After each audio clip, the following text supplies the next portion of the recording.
أما بعد أعوذ بالله من الشيطان الرجيم بسم الله الرحمن الرحيم وبالوالدين إحسانا سبحان ربك رب العزة عما يصفون وسلام على المرسلين والحمد لله رب العالمين اللهم صل على سيدنا محمد وعلى آل سيدنا محمد وبارك وسلم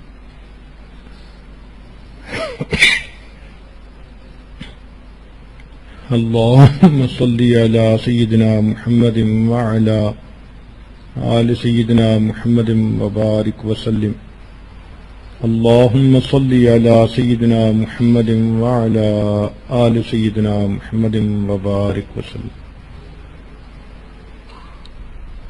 اولاد کی تربیت کے بارے میں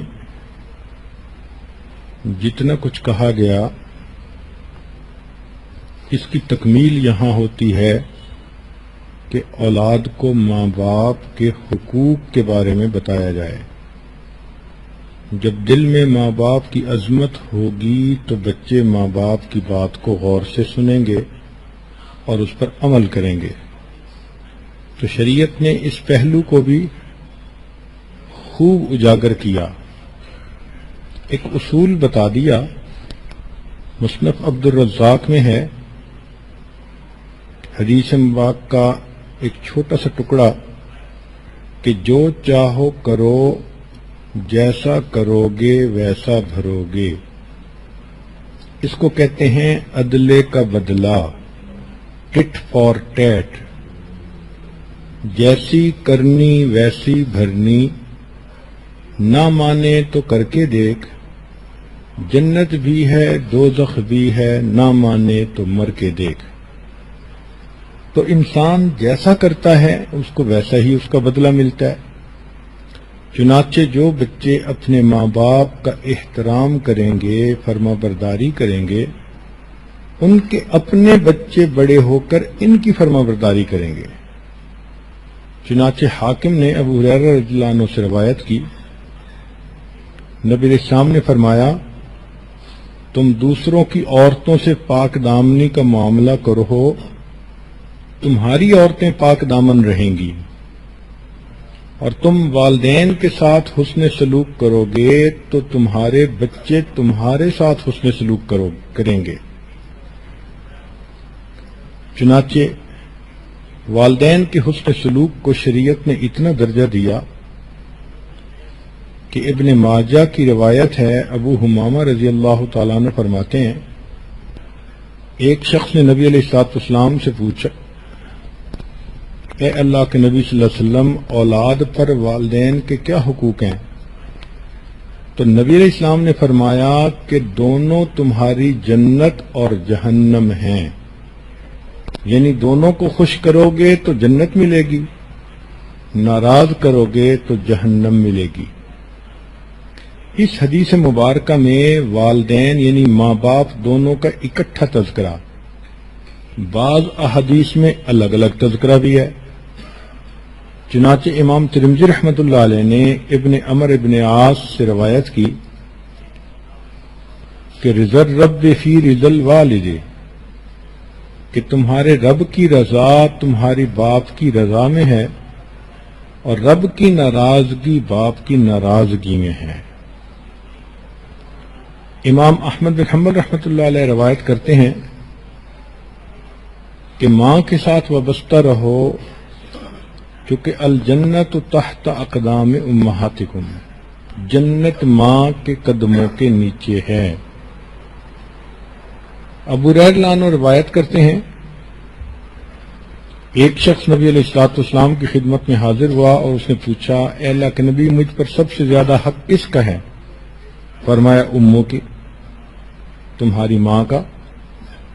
اس نے دوبارہ پوچھا کہ اس کے بعد میرے اوپر حق کس کا ہے؟ فرمایا تمہاری ماں کا۔ پھر اس نے تیسری دفعہ پوچھا کہ اس کے بعد میرے اوپر حق کس کا ہے؟ فرمایا تمہاری ماں کا۔ اور چوتھی دفعہ فرمایا ثم ابوک، پھر اس کے بعد تمہارے باپ کا۔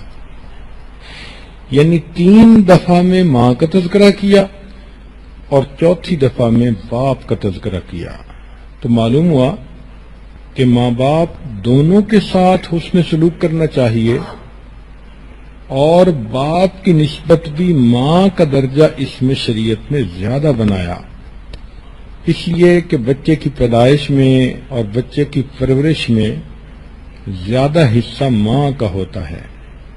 تو دیکھو وہ کتنا کریم پروردگار ہے کہ ماں نے اولاد کی تربیت کے لیے مشقتیں اٹھائیں تو اس کے اجر میں اللہ نے ماں کو نہیں بھلایا،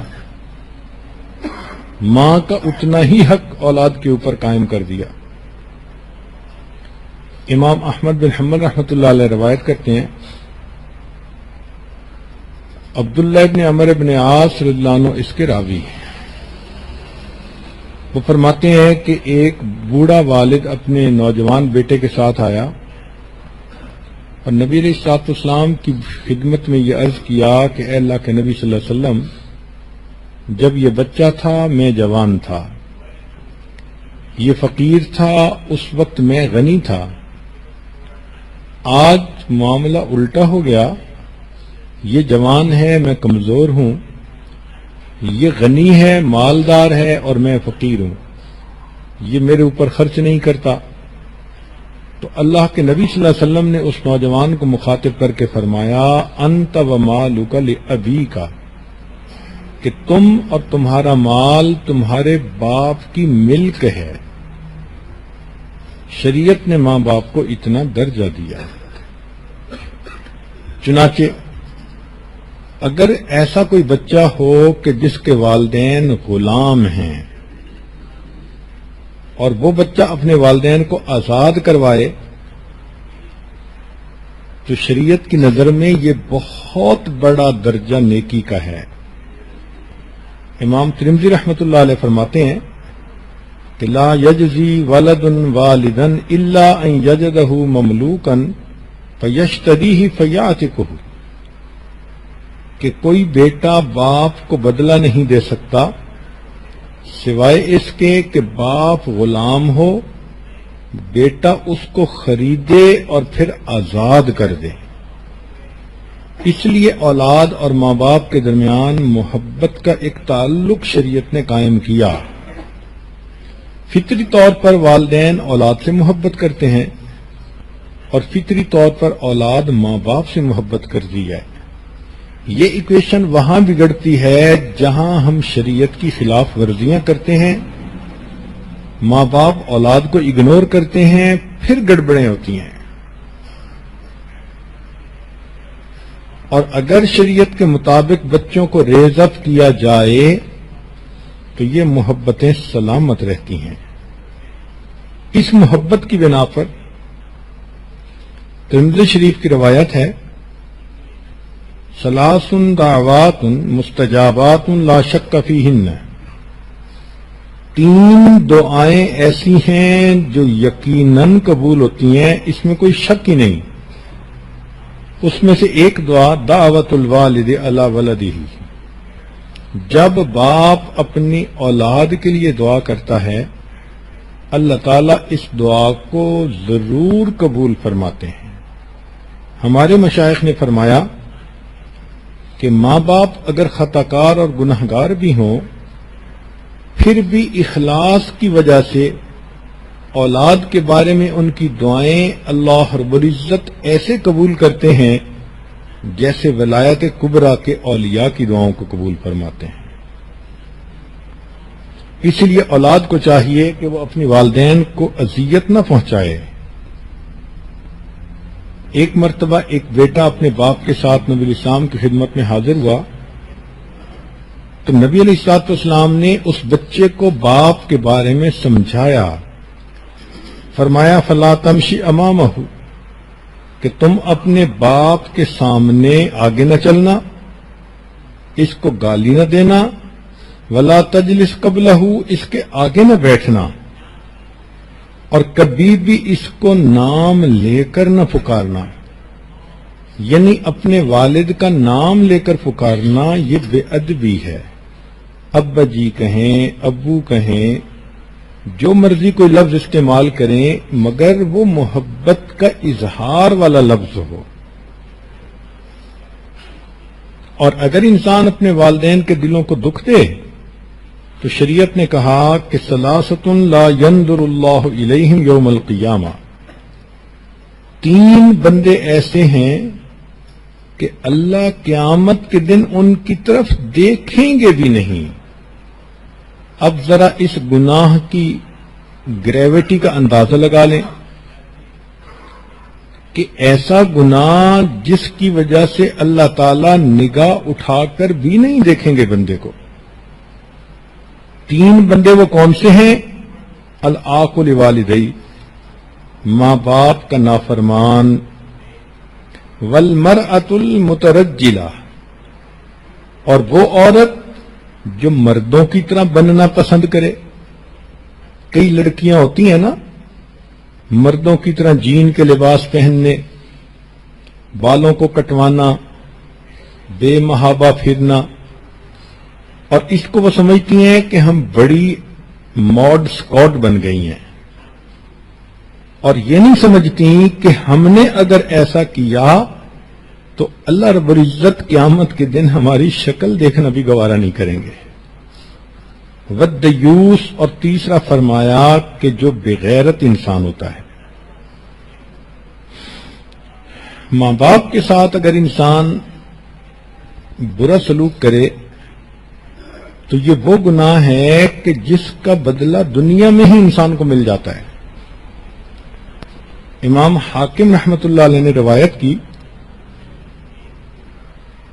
فرمایا کل الذنوب یؤخرہ اللہ الی یوم القیامت الا عقوق الوالدین، کہ ہر گناہ کی سزا کو اللہ نے قیامت تک مؤخر فرما دیا سوائے ماں باپ کی نافرمانی کے.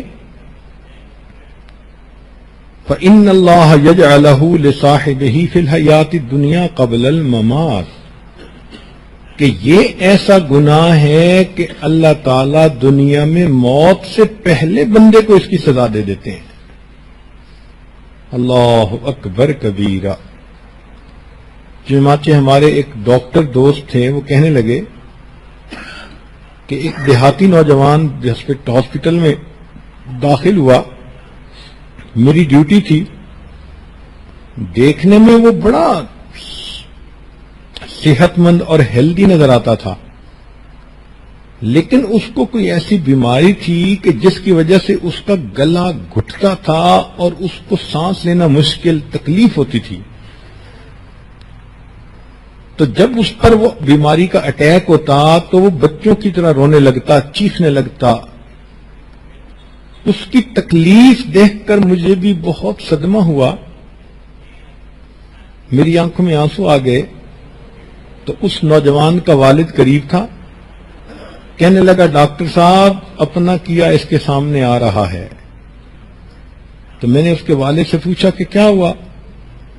کہنے لگا اس نے پسند کی شادی کی اور بیوی اس کو ماں باپ سے لے کے دور چلی گئی، اور جب کبھی ہم کہتے تھے یا ماں کہتی تھی کہ بیٹا آیا کرو، مل جایا کرو، تو یہ غصے میں ماں کو کہتا تھا کہ خبردار کوئی بات کی میں تمہارا گلا دبا دوں گا. جو الفاظ یہ ماں کو بولتا تھا اللہ نے موت سے پہلے اس کو اپنی آنکھوں سے خود دکھا دی. ہاں، ایک ایسی صورت ہے جس میں ماں باپ اپنے حقوق کو خود ہی ضائع کر بیٹھتے ہیں.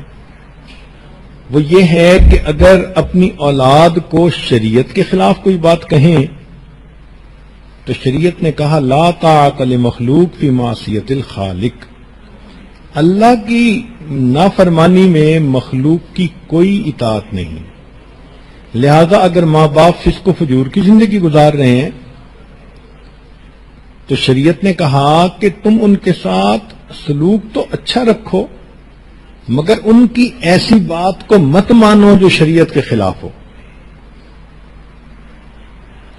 وَصَاحِبْهُمَا فِي الدُّنْيَا مَعْرُوفًا، حتیٰ کہ وہ کافر اور مشرک بھی ہوں تو دنیا میں ان کے ساتھ تم اچھا سلوک کرو.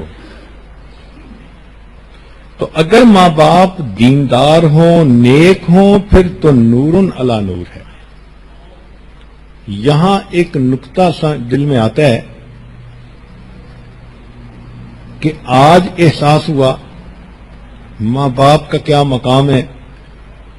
چنانچہ جن کے ماں باپ تو زندہ ہیں وہ ان کو منا لیں گے، پچھلے قصوروں کی معافی مانگ لیں گے اور آئندہ ماں باپ کی فرما برداری کریں گے اور اچھا سلوک کریں گے۔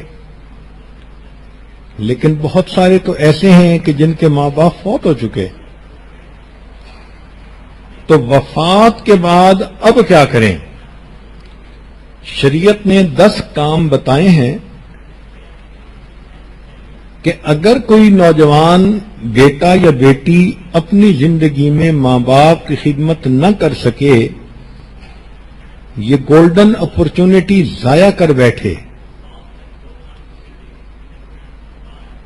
ایسا کئی مرتبہ دیکھا گیا کہ بچہ چھوٹا ہوتا ہے، ماں باپ اس کی خدمت کرتے ہیں، اور جب وہ کسی قابل ہوتا ہے تو ماں باپ ہی دنیا سے چلے جاتے ہیں، بچے کو موقع ہی نہیں ملتا۔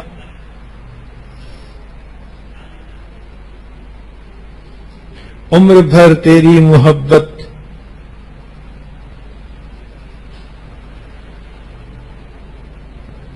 ماں کے بارے میں شاعر نے یہ شعر لکھا کہ عمر بھر تیری محبت میری جلوہ گر رہی، میں تیری خدمت کے قابل جب ہوا تو چل بسی۔ کہ اے ماں، ساری عمر تو تیری محبت ہی میری زندگی کے اندر میری ہدایت کے لیے کام کرتی رہی، اور جب میں تیری خدمت کے قابل ہوا تو تو ہی اللہ کو پیاری ہو گئی۔ تو شریعت کا حسن و جمال دیکھیں کہ شریعت نے اس کی کمپنسیشن کا بھی طریقہ بتا دیا۔ کیا خوبصورت دین اللہ نے ہمیں عطا کیا ہے۔ چنانچہ وفات ہو چکی ہو تو پہلا کام والدین کی وصیتوں کو پورا کرنا۔ حدیث پاک میں ایک صحابی نبی الاسلام کی خدمت میں حاضر ہوئے، اے اللہ کے پیارے حبیب صلی اللہ علیہ وسلم، میرے والد نے مجھے کہا تھا کہ تم میری طرف سے غلام آزاد کرنا۔ اب میرے پاس غلام تو نہیں، ایک باندی ہے اور بہت ہی ان پڑھ اور جاہل ہے۔ تو نبی علیہ السلام نے فرمایا اس باندی کو لاؤ۔ چنانچہ اس باندی کو لایا گیا، ان پڑھ تھی۔ نبی علیہ السلام نے اس سے پوچھا کہ بتاؤ اللہ کہاں ہے؟ اس باندی نے آسمان کی طرف انگلی کر دی۔ نبی علیہ السلام نے فرمایا بتاؤ میں کون ہوں؟ اس نے کہا اللہ کے رسول۔ نبی علیہ السلام نے مسکرا کر فرمایا کہ یہ تمہاری باندی مسلمان ہے، اس کو آزاد کرو گے تو تمہارے والد کی وصیت پوری ہو جائے گی۔ دوسرا حق والدین کا یہ ہوتا ہے کہ اولاد والدین کے مرنے کے بعد ان کا قرض ادا کرے۔ اگر اولاد ادا کرے گی تو اللہ کے ہاں بہت اجر پائے گی۔ تیسرا، والدین کے لیے استغفار کرنا، دعا کرنا۔ دعا بلندی درجات کی کرنا اور استغفار ان کی غلطیوں کوتاہیوں کی معافی کے لیے کرنا۔ چنانچہ امام احمد بن حنبل رحمۃ اللہ علیہ نے یہ حدیث نقل فرمائی ہے کہ نبی علیہ السلام نے ارشاد فرمایا ان اللہ عز وجل یرفع الدرجۃ للعبد الصالح فی الجنۃ، کہ اللہ تعالی نیک بیٹے کی وجہ سے نہیں، ایک نیک بندے کے جنت میں درجے کو بلند کرتا ہے۔ تو فیقول یا رب، وہ بندہ اللہ سے پوچھتا ہے انا لی ھذہ، یہ آپ نے میرے درجات کو بلند کیوں کر دیا، میری ترقی کیسے ہو گئی؟ فیقول، اللہ فرمائیں گے بے استغفار ولدک لک، کہ تیرے بیٹے نے تیرے لیے استغفار کیا، اس کے بدلے ہم نے جنت میں آپ کے درجات کو بلند فرما دیا۔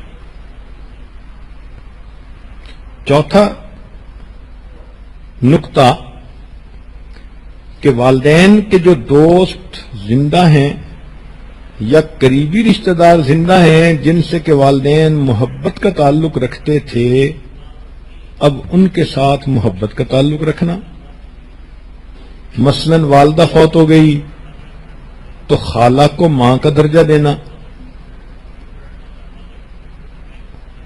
باپ کے دوستوں کو دوست سمجھنا اور ان کے ساتھ اچھا سلوک کرنا، یہ بھی ان والدین کے حقوق کی کمپنسیشن کہلاتی ہے. پانچواں نقطہ والدین کی طرف سے صدقہ و خیرات کرنا. صدقہ و خیرات کا یہ مطلب نہیں ہوتا کہ ہر بندے نے لاکھوں خرچ کرنے ہوتے ہیں، نہیں. حدیث پاک میں تو یہاں تک کہا گیا کہ ایک بندہ اگر اللہ کے راستے میں بوسیدہ سی کھجور بھی دیتا ہے اللہ اس پر بھی اس کو اجر دیتے ہیں، پرانی کھجور. تو اپنے بچوں کو یہ تعلیم دینی چاہیے وہ جمعہ کے دن معمولی پیسے سے ہی مگر مسجد میں دیں اور والدین کی نیت سے دیں کہ اس کا اجر ان کو پہنچے.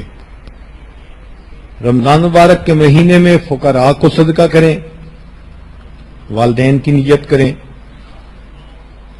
تو وقتاً فوقتاً صدقہ و خیرات کرتے رہیں، مقدار کو مت دیکھیں. اخلاص کے ساتھ اگر آپ دیں گی تو اللہ تعالیٰ آپ کے صدقے کو اس طرح پالیں گے جس طرح لوگ اپنے جانوروں کو پالتے ہیں. چھٹا نقطہ، اگر اللہ تعالیٰ بندے کو استطاعت دیں، والدین فوت ہو چکے تو ان کی طرف سے حج اور عمرے کی کثرت کرنا. نبی علیہ السلام نے فرمایا ایک صحابی کو کہ تم اپنے باپ کی طرف سے حج کرو واعتمر اور ان کی طرف سے عمرے کرو. ساتواں نقطہ کہ مرحوم والدین کی خوشی کے لیے اعمال صالحہ میں جلدی کرنا. یہ عجیب بات ہے کہ انسان نیک کام تو کرتا ہی ہے، لیکن چونکہ نیک کام کا ثواب ماں باپ کو ملتا ہے تو ماں باپ کو عالم برزخ میں انتظار رہتی ہے کہ ہمارے بچوں کی طرف سے ہمیں تحفہ کب ملے گا، لہذا نیکی میں جلدی کرنی چاہیے. حضرت شیخ الحدیث رحمۃ اللہ علیہ نے ایک عجیب واقعہ لکھا ہے کہ ایک اللہ والے قبرستان کے قریب سے گزرے تو انہوں نے ان قبرستان کے موتا کے لیے کچھ پڑھ کر ایصال ثواب کر دیا. خواب میں دیکھا کہ ایک فرشتہ ایک بوری کے اندر وہ ثواب لے کر آیا اور آواز لگائی اور سارے مردے اٹھ بیٹھے اور سب اس کی طرف گئے کہ ہمیں اس میں سے جو حصہ ہے ہمارا دے دو. تو سب کو اس میں سے حصہ مل رہا تھا. ایک مردے کو دیکھا وہ آرام سے پیچھے بیٹھا ہے. تو انہوں نے خواب میں پوچھا کہ بھائی آپ اپنا حصہ لینے کے لیے کوشش نہیں کر رہے؟ اس نے کہا مجھے جو میرا حصہ ہے وہ مل جائے گا اور میں اطمینان سے اس لیے بیٹھا ہوں کہ میرا ایک بیٹا ہے جو قرآن پاک کا حافظ ہے، وہ قرآن مجید پڑھتا رہتا ہے اور اس کا اتنا مجھے بدلہ ملتا رہتا ہے کہ اب میں اطمینان سے بیٹھا ہوں، تسلی سے. خواب ختم ہو گیا. کچھ عرصے بعد دوبارہ قبرستان کے قریب سے گزرے، پھر ایصال ثواب کیا. ہاں، خواب میں انہوں نے اپنے اس کے والد سے پوچھا کہ تمہارا بیٹا کہاں ہے؟ اس نے نام بھی بتایا اور یہ بھی بتایا کہ وہ فلاں جگہ پر دکانداری کرتا ہے. چنانچہ خواب سے بیدار ہوئے تو انہوں نے جا کر دیکھا وہ نوجوان دکان پہ بیٹھا ہوا تھا. گاہک آتے تھے تو ان کو وہ سودا دیتا تھا. اور جب گاہک چلے جاتے تھے تو فارغ وقت میں وہ اللہ کے قرآن کی تلاوت کرتا تھا، اس کے ہونٹ ہلتے نظر آتے تھے۔ تو یہ پہچان گئے کہ میرا خواب سچا تھا۔ کچھ عرصے کے بعد دوبارہ قبرستان کے قریب سے گزر ہوا، پھر ایصال ثواب کیا۔ اب کی مرتبہ خواب میں دیکھا کہ فرشتہ اجر لایا، تو جس طرح باقی مردے جو تھے اٹھ کر اس ثواب کو لینے کے لیے دوڑے، یہ بندہ بھی اس مرتبہ ثواب لینے کے لیے دوڑنے لگا۔ انہوں نے اس سے پوچھا بھئی اب کیوں دوڑ رہے ہو؟ اس مردے نے کہا کہ میرا وہ بیٹا فوت ہو گیا، اب اس کا اجر آنا بند ہو گیا۔ جو عام مومنین دعا کرتے ہیں میں بھی اسی اجر کو دیکھ کے خوش رہتا ہوں۔ تو والدین کے لیے نیک کام جلدی کرنا یہ والدین کی خوشی کا، روح کی خوشی کا سبب بنتا ہے۔ 8واں حق کہ ماں باپ نے اگر کوئی قسم اٹھائی ہوئی ہو تو ان کی قسموں کو پورا کر دینا۔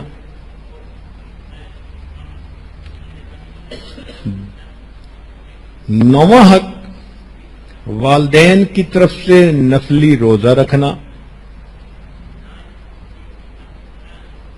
قرآن مجید کی تلاوت کرنا۔ اور 10واں حق کہ مردوں کے لیے والدین کی قبور کی زیارت کرنا، چونکہ عورتوں کو نبی علیہ الصلوۃ والسلام نے قبرستان میں جانے سے روک دیا، اور یہ نبی علیہ الصلوۃ والسلام کا امت پر احسان ہے، ورنہ عورت جتنی نرم دل ہوتی ہے، اگر شریعت اس کو بھی حکم دیتی کہ تم جاؤ اور جوان بیٹے کو دفن کر کے آؤ، تو مجھے تو لگتا ہے کہ اس عورت کو پہلے ہی وہیں دفن ہونا پڑ جاتا، یہ خود بھی ساتھ دفن ہو جاتی۔ یہ تو اللہ نے مردوں کو دل دیے ہیں، کتنے محبت کے رشتے ہوتے ہیں، اپنے ہاتھوں سے نہلاتے ہیں، کفناتے ہیں، اور کندھوں پہ اٹھا کے قبرستان میں دفن کر کے آ جاتے ہیں۔ تو اللہ رب العزت نے ماں کو اس تکلیف سے بچایا، اس لیے فرمایا کہ عورت قبرستان میں نہ جائے۔ تاہم مردوں کو چاہیے کہ وہ وقتاً فوقتاً جائیں اور اپنے والدین کی قبور پر قرآن مجید کی تلاوت کر کے جتنا بھی اللہ چاہیں ان کو ایصال ثواب کریں۔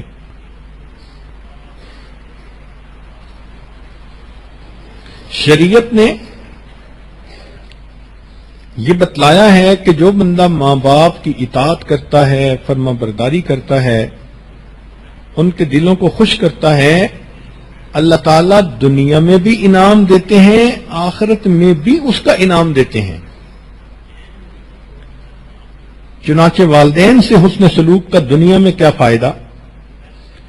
امام احمد بن حنبل رحمۃ اللہ علیہ نے انس رضی اللہ عنہ کے ذریعے سے روایت کی، فرماتے ہیں کہ جو ماں باپ سے حسن سلوک کرتا ہے اللہ تعالیٰ اس کی عمر اور رزق میں اضافہ فرما دیتے ہیں۔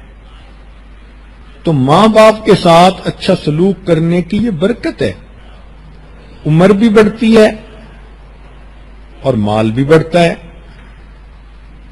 عمر بڑھنے سے مراد دو باتیں ہو سکتی ہیں، ایک تو یہ بھی کہ عمر فرض کرو 60 سال ہونی تھی، اب اللہ نے اس کو طویل کر کے 70 سال کر دیا، یہ بھی ممکن ہے۔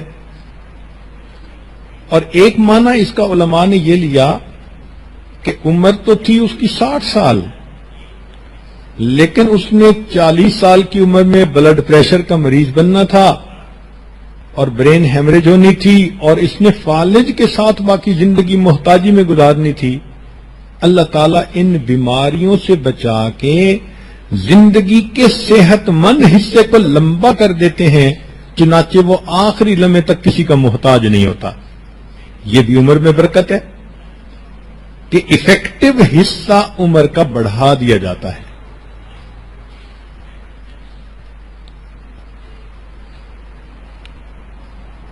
اور ایک فائدہ یہ کہ ماں باپ کا دل خوش کرنے سے انسان کے دنیا کے گناہوں کا کفارہ ہو جاتا ہے۔ چنانچہ امام ترمذی رحمۃ اللہ علیہ نے ابن عمر لانو سے روایت کی کہ ایک آدمی نبی علیہ السلام کے پاس آیا، اے اللہ کے نبی صلی اللہ علیہ وسلم مجھ سے بڑا گناہ ہو گیا۔ تو نبی علیہ السلام نے فرمایا تمہاری والدہ زندہ ہے؟ جی اللہ کے نبی والدہ زندہ ہے۔ فرمایا جاؤ والدہ کے ساتھ حسن سلوک کرو اور اس سے دعا کرواؤ، تمہاری ماں کی دعا کی وجہ سے اللہ تمہارے گناہ کو معاف کر دیں گے۔ تو دیکھیے ماں باپ کی دعا پر اللہ تعالیٰ بندے کے گناہوں کو معاف بھی فرماتے ہیں اور جنت میں اللہ تعالیٰ داخلہ جلدی فرماتے ہیں۔ چنانچہ حدیث پاک میں ہے کہ نبی علیہ الصلوۃ والسلام نے فرمایا کہ جب میں جنت میں داخل ہوا تو مجھے پڑھنے کی آواز آئی، تو میں نے پوچھا یہ کس کی آواز؟ تو بتایا گیا کہ یہ وہ نوجوان ہے جو آپ کے ساتھ ساتھ جنت میں داخل ہوا۔ میں نے پوچھا کون؟ کہنے لگے حارثہ بن نعمان۔ میں نے فرشتے سے پوچھا اس کا کیا عمل تھا؟ اس نے کہا کہ یہ اپنی ماں کا بہت فرما بردار تھا۔ تو دیکھیے جو ماں باپ کا فرما بردار ہوگا وہ جنت میں نبی علیہ السلام کے ساتھ داخل کیا جائے گا۔ یہ تو دنیا اور آخرت میں اس کے فائدے ہوئے۔ اب شریعت نے تو درجہ ماں باپ کا یہاں تک کہا کہ فرض کفایہ میں ماں باپ کو فوقیت دو۔ ایک طرف فرض کفایہ ہے اور دوسری طرف ماں باپ ہیں، تو ماں باپ کو تم فوقیت دو، ان کی بات کو مانو۔ چنانچہ توجہ سے بات سنیے کہ جہاد میں جانے پر ماں باپ کی خدمت کو فوقیت۔ حاکم نے جاہمہ رضی اللہ عنہ سے روایت کی، انہوں نے کہا اللہ کے نبی صلی اللہ علیہ وسلم میں جہاد میں جانا چاہتا ہوں مگر والدین نے اجازت نہیں دی۔ نبی علیہ السلام نے فرمایا جاؤ تم اپنی والدہ کی خدمت کرو۔ گویا نبی علیہ السلام نے ان کو واپس ماں باپ کی خدمت کے لیے بھیج دیا۔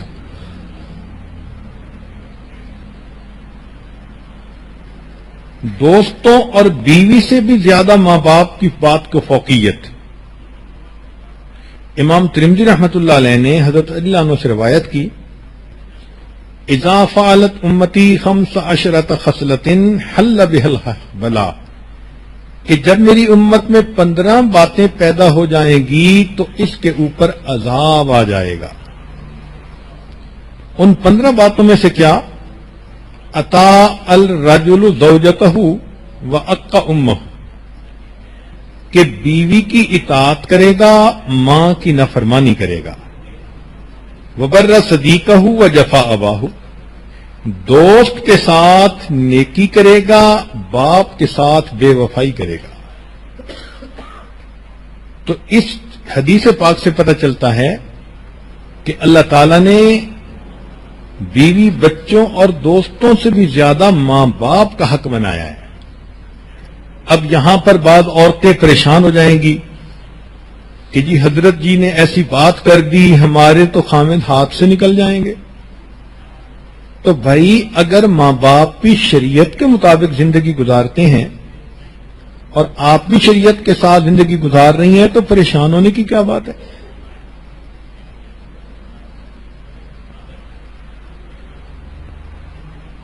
وہ عورتیں جو سمجھتی ہیں کہ ہم بیوی ہیں، ہماری وجہ سے ہمارا خامد ماں باپ کو چھوڑ دے، وہ بے وقوف ترین عورتیں ہوتی ہیں۔ ان کو شریعت کی سمجھ نہیں ہوتی۔ اس بے وقوف عورت کو یہ سمجھنا چاہیے کہ آج جوانی میں اپنے خامد کے بارے میں یہ سوچ رہی ہے، کل جب اس کے بچے ہوں گے اور یہ ان کو ریز اپ کرنے کے لیے اتنی مصیبتیں اٹھائے گی، پھر بوڑھی ہو جائے گی اور اس کے بچے اس کو چھوڑ کے جائیں گے، پھر اس کے دل پہ کیا گزرے گی۔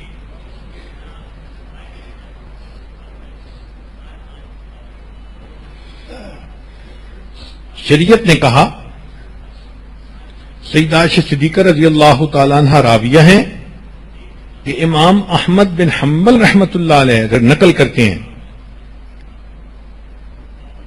کہ ام المومنین نے فرمایا کہ عورت پر سب سے زیادہ حق اس کے شوہر کا، یعنی نکاح ہونے کے بعد عورت پر سب سے زیادہ اہمیت والا حق اس کے شوہر کا ہوتا ہے، اور فرمایا مرد کے اوپر سب سے زیادہ اہم حق اس کی ماں کا۔ شریعت نے تو یہاں تک کہا کہ اگر نفلی حج کرنے ہوں تو ماں باپ کی خدمت کو تم اس کے اوپر فضیلت دو۔ چنانچہ ابو ہریرہ رضی اللہ عنہ اپنی والدہ کی زندگی میں ان کی خدمت میں ہی مصروف رہے، والدہ کی وفات کے بعد حج پر تشریف لے گئے۔ ہاں اگر والدہ خود بھی جانا چاہے اور بندے کو حج پہ بھی ماں کی خدمت کا موقع ملے تو نور علی نور ہے۔ ماں باپ کے حق کو اللہ نے اولاد کے حق پر بھی فضیلت عطا فرمائی ہے۔ چنانچہ عبداللہ ابن عمر رضی اللہ عنہ نے روایت کی کہ 3 آدمی بنی اسرائیل کے سفر پر نکلے، ایک غار کے اندر پھنس گئے، چٹان منہ پہ آ گئی، تو انہوں نے اپنے اپنے عمل اللہ کے سامنے پیش کیے۔ ان میں سے ایک نے یہ عمل پیش کیا کہ میں بکریاں چراتا تھا، شام کو جب بکریاں گھر آتی تو میں ان کا دودھ نکالتا تو پہلے ماں باپ کو پیش کرتا تھا، بعد میں بچوں کو پلاتا تھا۔ اس کا یہ عمل اللہ کو ایسے پسند آیا کہ اس چٹان نے اس غار کے منہ کو کھول دیا۔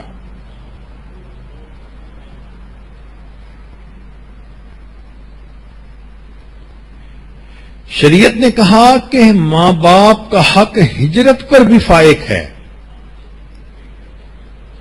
چنانچہ مستدرک حاکم میں عبداللہ ابن عمر ابن عاص رضی اللہ عنہ سے یہ روایت ہے کہ ایک نوجوان آیا، اے اللہ کے نبی صلی اللہ علیہ وسلم میں ہجرت کی نیت سے آ گیا ہوں اور والدین کو پیچھے چھوڑتا آیا ہوں۔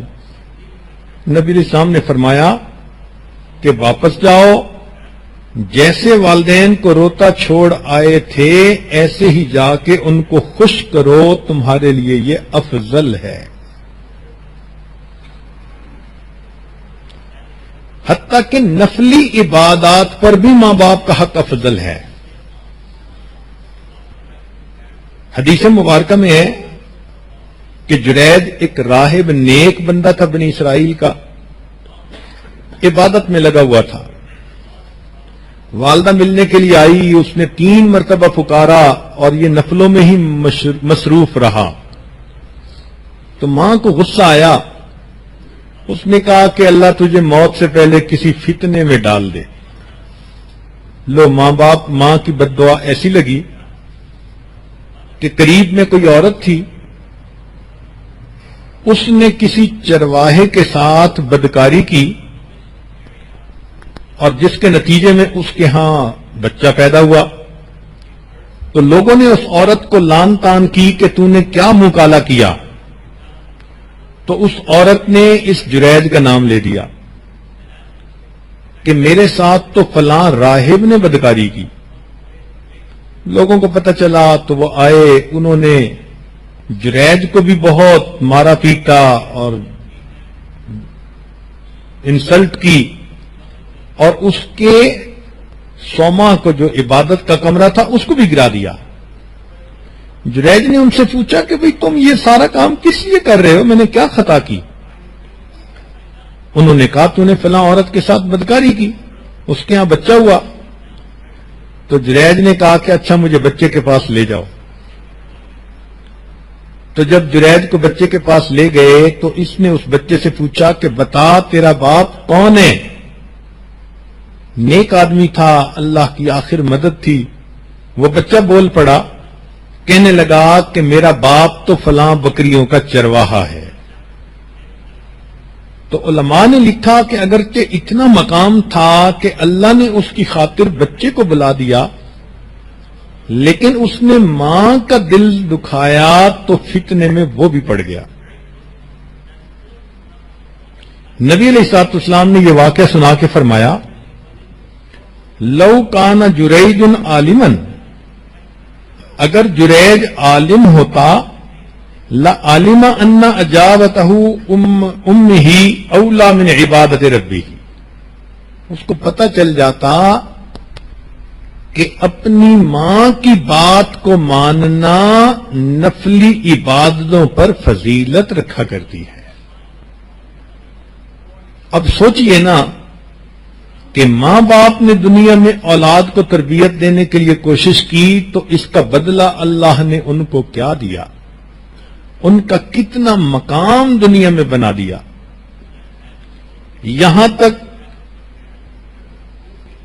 بات کو ذرا دل کے کانوں سے سنیے گا، ڈر کے بات کر رہا ہوں کہ شریعت نے ماں باپ کی خدمت کو زیارت رسول صلی اللہ علیہ وسلم پر بھی فوقیت دے دی۔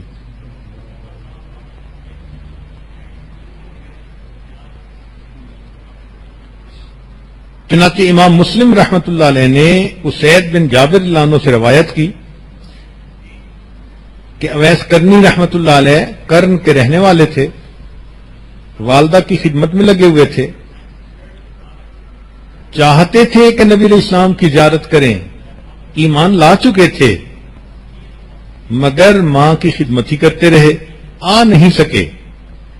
تو نبی علیہ الصلوۃ والسلام نے عمر لانو کو بلا کر فرمایا کہ یمن کے فلاں قبیلے میں ایک بندہ، اس کو 1 دینار کے برابر برس کا زخم باقی ہوگا، بیماری تھی مگر ختم ہو گئی۔ اللہ کے ہاں اس کا اتنا مقام، نبی علیہ السلام نے فرمایا کہ اگر وہ اللہ کے نام پر قسم کھا لے تو اللہ اس کی قسم کو پورا کر دے۔ اور نبی علیہ السلام نے صحابہ سے فرمایا کہ اگر تمہاری ملاقات ہو تو ممکن ہو سکے تو تم ان سے اپنے لیے استغفار کی دعا کروانا۔ اور ایک روایت میں ہے کہ نبی علیہ السلام نے اپنا جبہ ہدیہ کے طور پر دیا اور فرمایا عمر یہ جبہ ان کو دے کر ان سے کہنا کہ میری امت کی بخشش کی دعا کرے۔ اللہ اکبر کبیرہ۔ چنانچہ عمر لانو کی ملاقات ہوئی اویس کرنی رحمت اللہ علیہ سے، اور عمر لانو نے ان کو نبی علیہ السلام کا جبہ ہدیہ کے طور پر بھی دیا اور ان کو کہا کہ آپ صلی اللہ علیہ وسلم کو نبی علیہ السلام نے یہ پیغام دیا کہ میری امت کی بخشش کی دعا کرے۔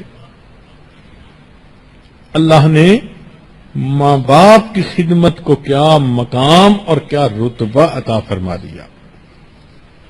تو جب بچے کو یہ سبق دیا جائے گا تو یقیناً بچہ پھر ماں باپ کی بات کو سنے گا اور اچھا انسان بننے کی کوشش کرے گا۔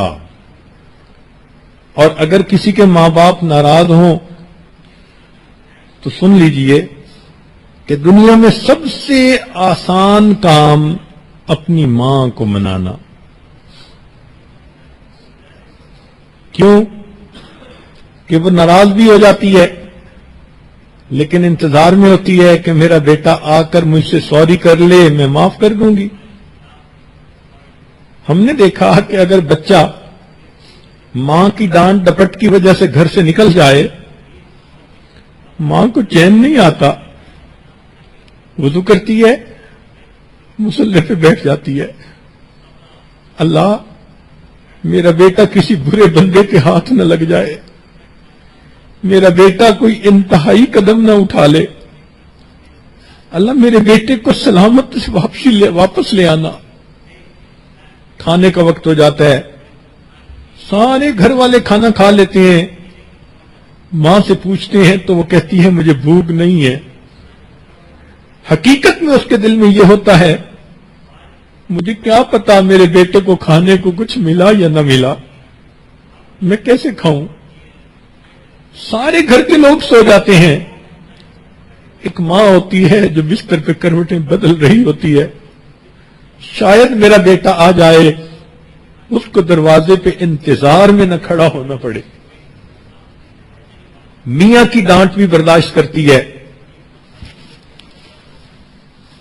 مگر اپنے بچے کے لیے دعا بھی کرتی رہتی ہے. اور اگر وہ بیٹا رات کو دیر سے آئے تو ماں بیٹی کو جگاتی ہے کہ بیٹی اٹھو، تمہارا بھائی آ گیا، اس کو گرم کھانا بنا کے دو. امی آپ تو ناراض تھی.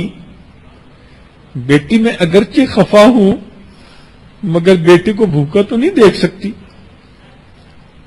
امی آپ چاہتی کیا ہیں؟ بیٹی میں نے تمہارے بھائی کو ڈانٹا تھا برے کام کی وجہ سے تاکہ اس کی اصلاح ہو جائے، مگر میں یہ چاہتی ہوں کہ وہ آ کے سوری کر لے، میں معاف کر دوں گی. اب جو ماں انتظار میں ہے کہ بیٹا آ کے سوری کر لے میں معاف کر دوں گی، اس ماں کو منانا کتنا آسان کام ہے. چنانچہ بیٹا باپ کے ماں کے پاس چل کے آ جائے، ماں معاف کر دیتی ہے. اگر زیادہ غصے تھی اور باپ اور بیٹا اپنی ماں کے پاؤں پکڑ لے تو ماں کا تو دل ہی پگھل جاتا ہے، پسیج جاتا ہے. اور اگر اتنی خفا تھی کہ پھر بھی معاف نہیں کرتی اور بیٹے کی آنکھ سے آنسو آ جائے، ماں اپنے بچے کی آنکھ سے آنسو گرتا نہیں دیکھ سکتی، فوراً اپنے دوپٹے سے آنسو پوچھے گی اور اپنے بیٹے کو اپنے سینے سے لگا لے گی. اس ماں کے اندر ایک ممتا نام کی چیز ہے جو برداشت ہی نہیں کر سکتی کہ بیٹا میرا کسی تکلیف میں ہو. چنانچہ آپ کو ایک سچا واقعہ سنا کے بات مکمل کرتا ہوں. ہمارے قریب کے ایک دیہات میں میاں بیوی تھے. اللہ نے ان کو بڑھاپے کے اندر اولاد عطا کی، بیٹا ہوا. بیٹا نیک بنا، ہونہار تھا، سمجھدار تھا، حتیٰ کہ وہ بچہ انجینئر بن گیا.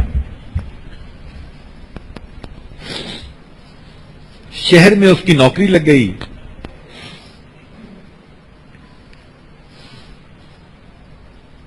وہ آتا اور ماں باپ کو کبھی ملتا اور پھر واپس اپنی ڈیوٹی کے لیے چلا جاتا. ویکینڈ پہ والدین کے ساتھ رہتا. اللہ نے اس کو کاریں بھی دیں، بہاریں بھی دیں، کوٹھی بھی دی. تو اس نوجوان نے شادی کا پروگرام بنایا. ماں باپ نے کہا کہ بیٹا جہاں تم کہو گے ہم تمہاری شادی وہیں کریں گے، زندگی تو آپ نے گزارنی ہے. شہر کا ایک بڑا شریف گھرانہ تھا. ان کے ہاں ایک بیٹی تھی، جوان العمر تھی، شکل اچھی تھی، عقل اچھی تھی، تعلیم یافتہ تھی. تو اس نوجوان نے نشاندہی کی. ماں باپ نے رشتہ بھیجا. انہوں نے بھی دیکھا کہ بہت اچھا رشتہ ہے بچی کے لیے، تو شادی ہو گئی. اب وہ بچی شادی کے بعد دیہات میں آئی. چند دن تو رہی. چند دن کے بعد وہ کہنے لگی جی مجھ سے تو دیہات میں نہیں رہا جاتا. ماں باپ نے کہا کہ بیٹا بیوی کو لے کے شہر والے مکان میں چلے جاؤ، مگر ہفتے بعد ہمیں آ کے مل جانا، شکل ضرور دکھا جانا. ہم دیہات میں خوش ہیں، ہم اپنی زندگی یہاں گزار لیں گے. لو جی بچے نے شہر میں رہنا شروع کیا، ماں باپ دیہات میں. 1-2 سال تو معاملہ اچھا چلتا رہا. 1-2 سال کے بعد یہ لڑکا کبھی ماں باپ کو ملنے جاتا. ایسٹیمیٹڈ ٹائم ہوتا کہ 2 گھنٹے کے بعد آؤں گا، تو کبھی 2 کی جگہ 3 اور 4 گھنٹے لگ جاتے. تو اس کی بیوی برا مناتی. ہاں تم تو جاتے ہو تو بس جا کے بیٹھ ہی جاتے ہو، پچھلے تو تمہاری نظر میں مر ہی جاتے ہیں، تمہیں تو ان کے سوا کوئی نظر ہی نہیں آتا. جو گانے گاتی ہیں بیویاں اپنے خامنوں کے سامنے، اس لڑکی نے بھی وہی گانے گانے شروع کر دیے. یہ شریف انسان تھا، سمجھاتا، مگر بیوی وقت کے ساتھ ساتھ زیادہ اعتراض کرتی گئی. حتیٰ کہ ایسا وقت آیا کہ جب یہ ماں باپ کو ملنے جاتا تو بیوی خواہ مخواہ کا جھگڑا کھڑا کر دیتی. اب یہ پریشان کہ میں کروں تو کیا کروں. نیک شریف آدمی پریشان ہوتا ہے، ایک طرف سے ماں باپ کی پریشانی، ایک طرف سے بیوی پریشان کر رہی ہوتی ہے، اور پھر بچوں کی ماں بھی بن چکی ہوتی ہے. اسی دوران اس نوجوان کو سعودی عرب سے نوکری کی ایک اپرچونٹی ملی، تو اس نے اپنے ماں باپ سے اجازت مانگی. انہوں نے کہا بیٹے اس پاک دیش میں اللہ نے تمہارا رزق لکھا ہے، ہماری تو دعائیں ہیں، جاؤ اللہ کے گھر میں جاؤ اور اللہ کے گھر کی خدمت کرو، مگر بیٹے کبھی کبھی موقع ملے تو ہمیں بھی ملتے رہنا، آتے رہنا. یہ بچہ اپنے بیوی بچوں سمیت مکہ مکرمہ شفٹ ہو گیا. وہاں کی زندگی بہت ہی آسانی اور سہولت پسند تھی. یہ 13 سال وہاں رہا اور نیک تھا تو ہر سال حج بھی کرتا تھا.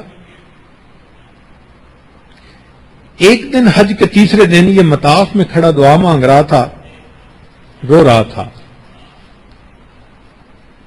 کسی اللہ والے نے دیکھا تو اس نے پوچھا بھی نوجوان کیوں روتے ہو؟ اس نے کہا کہ میں نے 13 حج کیے، ہر سال طواف افاضہ کرنے کے بعد یا طواف وداع کرنے کے بعد میں خواب دیکھتا ہوں کہ کہنے والا کہتا ہے تیرا حج قبول نہیں ہوا. اب حج کیا تو اب پھر یہی خواب دیکھا. اللہ والے ڈائگنوزز کے ماسٹر ہوتے ہیں، وہ چلتے پھرتے ڈائگنوسٹک سینٹر ہوتے ہیں. انہوں نے 2 باتوں میں بات پہچان لی کہ مسئلہ کیا. یہ نوجوان 13 سال سے عرب میں تھا تو شروع میں تو ماں باپ کو خرچہ بھی بھیجتا تھا، سلام کلام پیام بھی ہوتا رہتا تھا. اس زمانے میں فون نہیں ہوتے تھے، یہ اس زمانے کی بات ہے.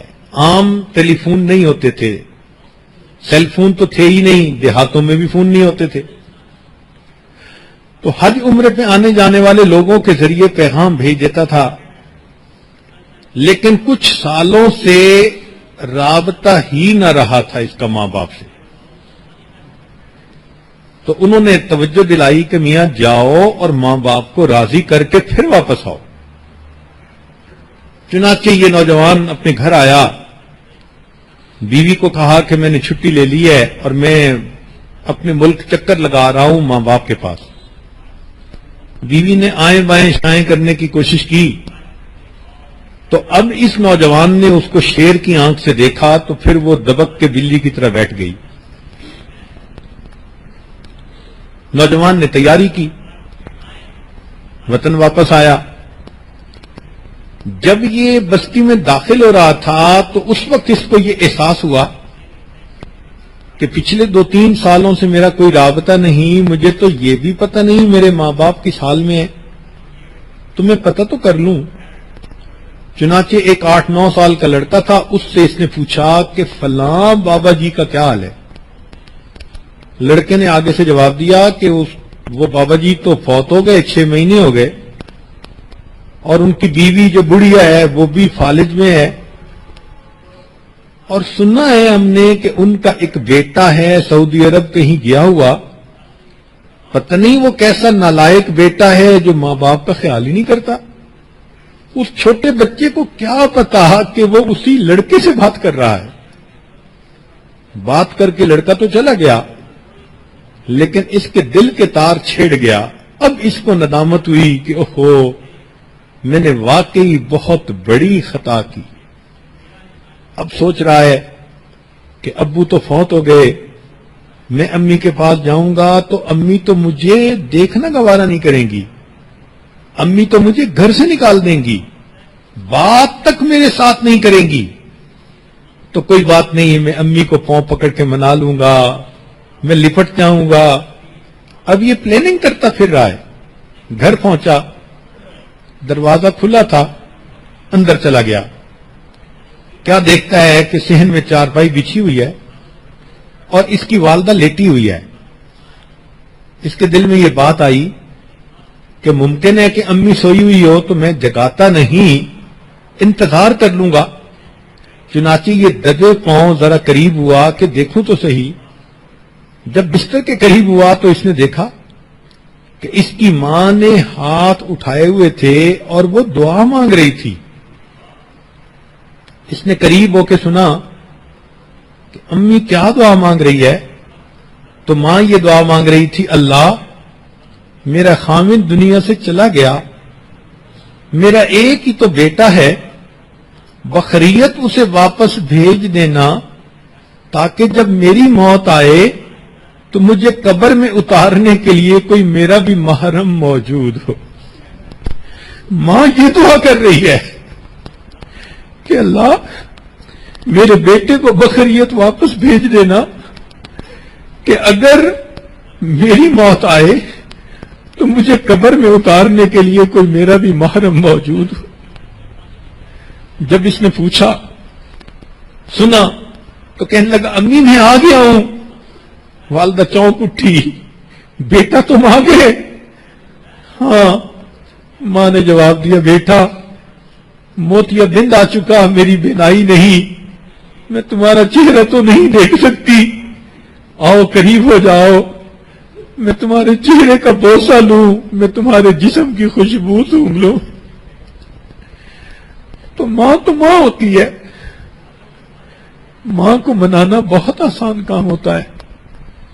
اللہ رب العزت والدین کو بھی نیک بننے کی توفیق دیں اور اولاد کو بھی ماں باپ کی قدردانی کی توفیق دے دیں، اور جو غلطیاں کوتاہیاں ہوئی ہم اسی دنیا میں ان سے معافی مانگ لیں اور آئندہ نیکوکاری کی زندگی گزارنے کا دل میں ارادہ کر لیں. وآخر دعوانا ان الحمد للہ رب العالمین. آج